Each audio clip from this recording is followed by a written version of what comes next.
Salam merdeka untuk kita dan saudara-saudaraku sekalian, sebangsa dan setanah air, seluruh rakyat Indonesia.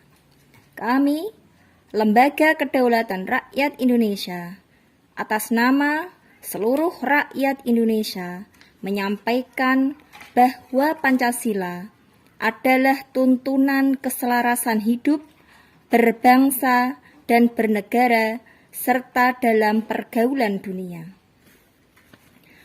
Pancasila adalah sumber hukum dari segala sumber hukum di Indonesia.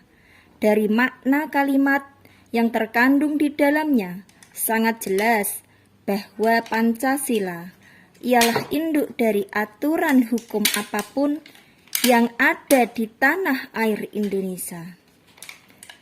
Jadi tidak dibenarkan aturan hukum di luar aturan hukum yang tidak bersumber pada Pancasila. Apalagi menafsirkan Pancasila harus sesuai dengan aturan hukum kelompok, golongan, dan agama.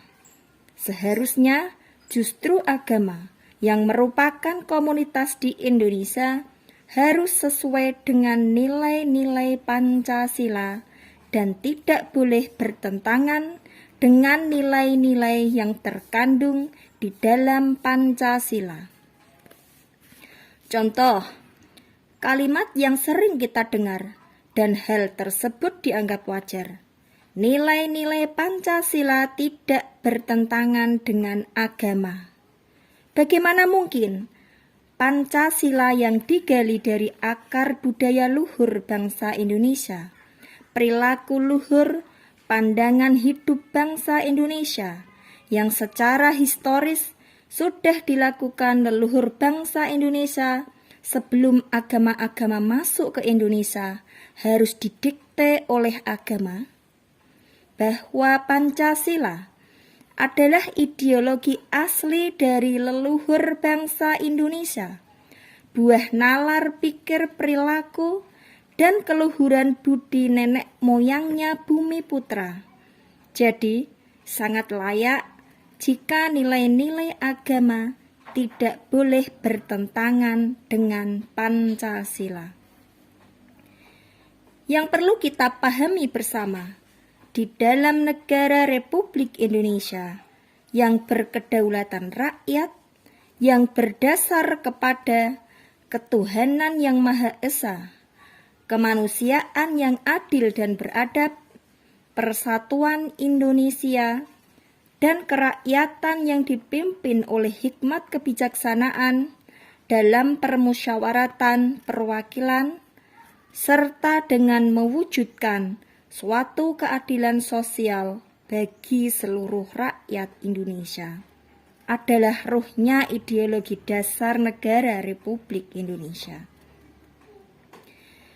Dan untuk itu, mari kita pandang Pancasila secara luas dan utuh akan kandungan makna di dalamnya.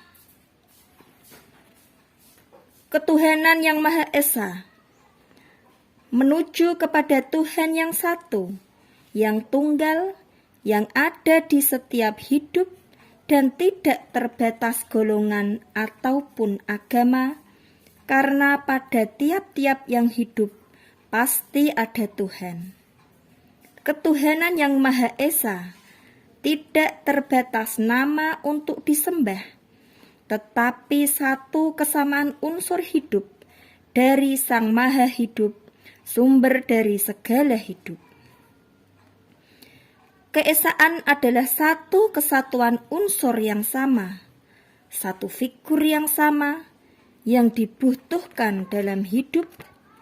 Jadi sangat jelas bahwa hidup butuh Tuhan dan Tuhan tidak butuh organisasi persembahan untuk menyembahnya. Kemanusiaan yang adil dan beradab menjadi satu manusia yang utuh, layaknya manusia yang mampu memanusiakan manusia, menjadi satu pribadi yang mampu berperilaku, bersikap adil pada diri sendiri dan bertindak dengan mengukur rasa dirinya sendiri sebelum melakukan suatu tindakan atau perbuatan. Beradab, berperilaku santun, dengan budaya tata krama yang baik untuk dipersembahkan di dalam kehidupan dengan menghormati, mengikuti aturan tatanan di mana ia bertempat tinggal. Persatuan Indonesia. Satu kehendak yang merdeka, satu tanah air yang merdeka, satu aturan yang merdeka di dalam negara Republik Indonesia. Merdeka adalah kunci pokok dari persatuan Indonesia. Dengan jiwa yang merdeka, tanpa terkotak-kotak golongan, kelompok partai, atau agama, maka belenggu pemisah tersebut tidak akan berarti dalam jiwanya persatuan Indonesia. Dan perlu kita renungi dan kaji bersama, pengkotak-kotakan dalam kelompok, golongan, partai, dan agama seringkali menjadi pemicu konflik dan menjadi pemicu untuk saling berebut pengaruh massa kekuasaan di negara Republik Indonesia. Tidak dibenarkan dengan dalih argumen apapun, persatuan Indonesia dipecah belah menjadi persatuan kelompok, persatuan partai, atau persatuan agama, karena persatuan Indonesia adalah titik akhir tanpa diperdebatkan lagi. Dan kerakyatan yang dipimpin oleh hikmat kebijaksanaan dalam permusyawaratan perwakilan.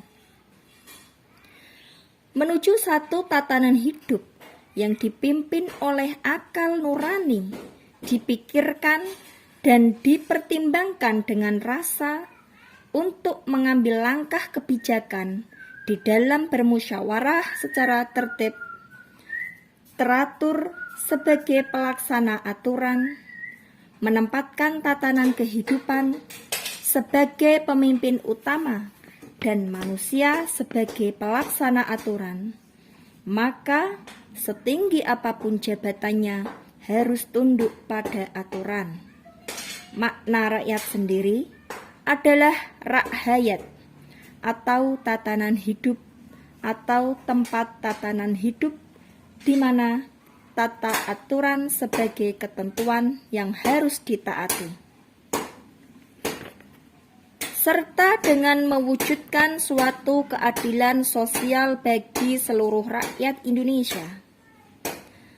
Sikap perilaku adil dalam bersosialisasi atau saling berhubungan, saling memberi dan menerima di dalam kehidupan seluruh tatanan hidup masing-masing makhluk, manusia dengan tatanan hidup manusia, tumbuhan dengan tatanan hidup tumbuhan, hewan, binatang dengan tatanan hidup binatang, kutu-kutuan organisme kecil dengan tatanan hidup kutu-kutuan. Agar terjadi keselarasan yang tidak saling merusak antar tatanan kehidup masing-masing. Dengan begitu, fungsi manusia sebagai pemimpin dalam kehidupan, sebagai wakil Tuhan akan terwujud dengan kelestarian hidup yang terjaga baik. Pancasila, satu tuntunan hidup harmonisasi, keseimbangan hidup dalam kehidupan dan penghidupan, satu pedoman akan kenyataan keberadaan Tuhan secara nyata dalam kehidupan. Setiap makhluk hidup butuh Tuhan dan eksistensi Tuhan hidup di setiap makhluknya. Dengan bijak menjaga kelestarian hidup berarti menjaga eksistensi keberadaan Tuhan sesuai dengan uraian dan pengertian sedulur papat limo pancar. 4 saudara, yang kelima adalah Tuhan sebagai poros kehidupan. Karena Tuhan ada di setiap kehidupan makhluknya. Sehingga Tuhan itu nyata, bukan fata morgana, dan bukan mengandai-andai, kedudukannya sangat jelas. Tuhan ada di setiap kehidupan, dan di setiap yang hidup pasti ada Tuhan. Renungkanlah saudara-saudaraku, sebangsa dan setanah air, seluruh rakyat Indonesia. Mari kita kembali pada Pancasila, jati diri asli keluhuran bangsa kita. Selamat berjuang, hak rakyat harus kembali. Merdeka! Lembaga Kedaulatan Rakyat Indonesia, pergerakan rakyat menuju alam kemerdekaan.